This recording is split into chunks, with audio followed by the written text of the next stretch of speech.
So something happened to me yesterday, which I thought was worth sharing because it's crazy. Yes, I know you saw the intro, and I'm a believer also, but I'm not perfect.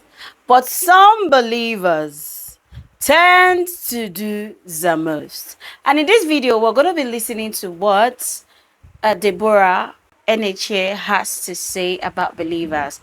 She's a pastor's daughter, the daughter of Pastor Paul Eneche. She has a couple of stuff to say. Before we even jump into that, I realized that she's been gaining ton of weight. Like, I remember when I watched her video then, and she explains to us how she used to work out in her room, and she lost so much weight. Let me tell you guys that to gain weight is so easy, but to lose it is hard. You can see the way I'm looking now. I feel like 100 pounds heavy, even though I'm not up to, but I know I need to shed weight. But I commend those who have been able to work their way to losing weight.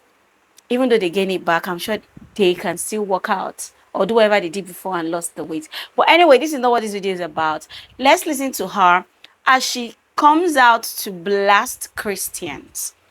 Well, she is not coming out for all Christians. She came out for particularly one who did something to her. And in this video, we're going to listen to all that she had to say about this said Christian.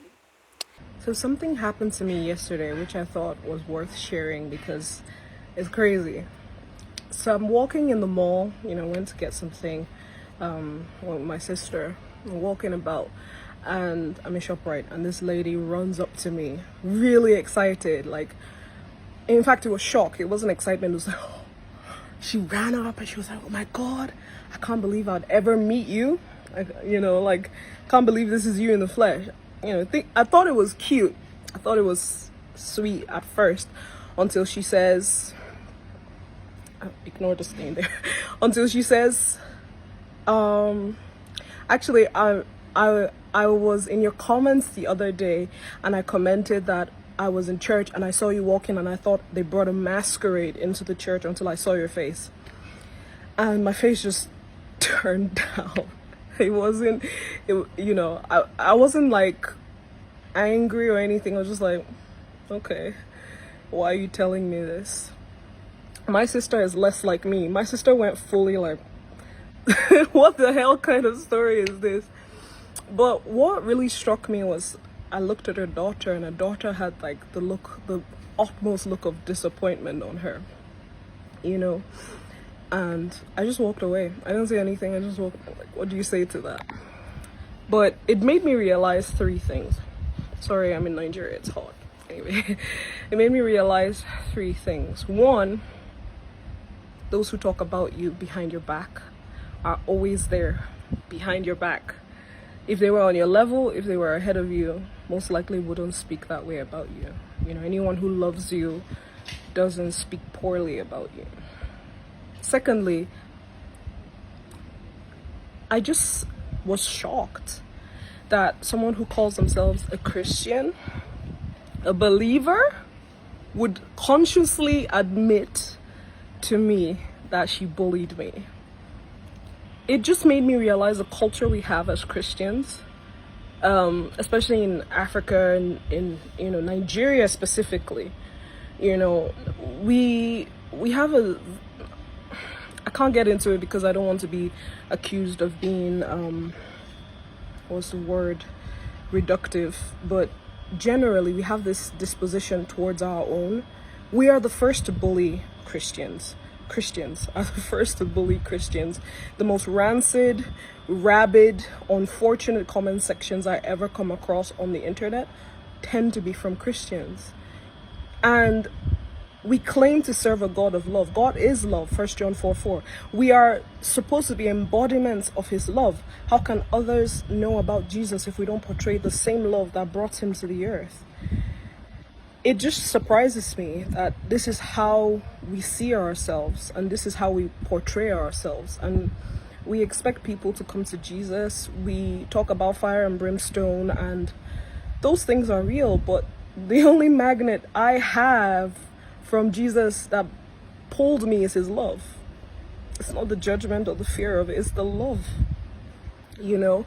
And we're having this pandemic, especially with gospel artists, where it's like every every action is scrutinized. Everything we do, everything we are is put under a telescope and is like dissected and pulled apart. And these are human beings.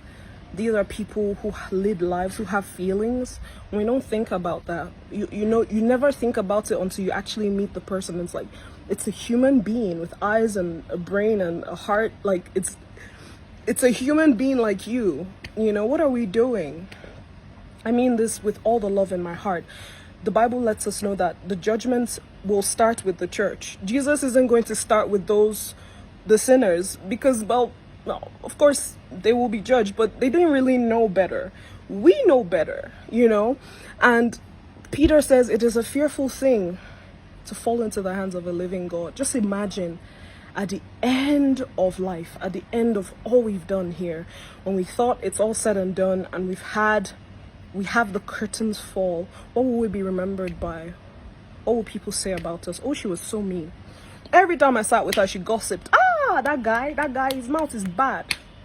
Can you imagine? Like, that's a horrible legacy to leave behind. I just wanted to put this out there, bullying someone about what their child looks like, bullying people about how they, appear, which is hypocritical considering most of the people that come at me about that don't have a style. But that's beside the point. Like, we owe it to each other. We owe it to Jesus, who first loved us when we were yet sinners, when we had nothing to portray. We don't have any reason to be this judgmental.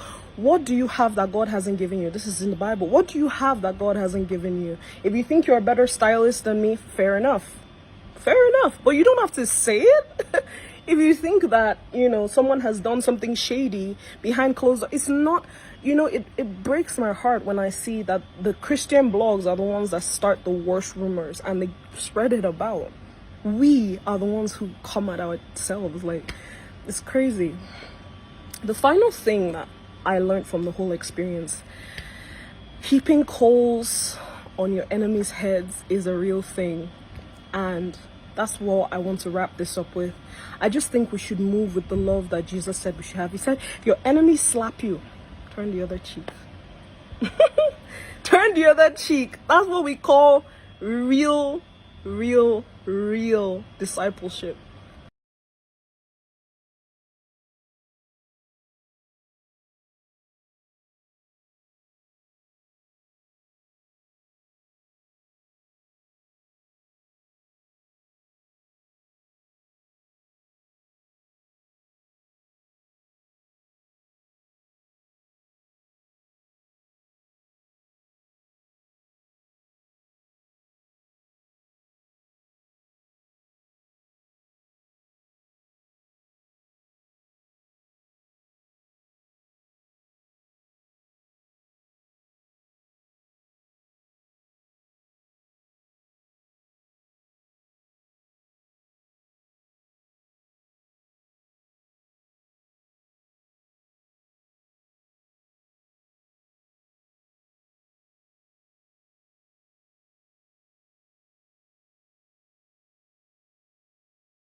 Yes, guys, you heard her there. You heard everything she had to say. What do you think? Please leave your thoughts in the comment section, because I truly want, Christians, believers who are watching right now, to give their thoughts. Do you think the person went too far? Do you think she's, overtaking it, or it is what it is? Let me know what you think.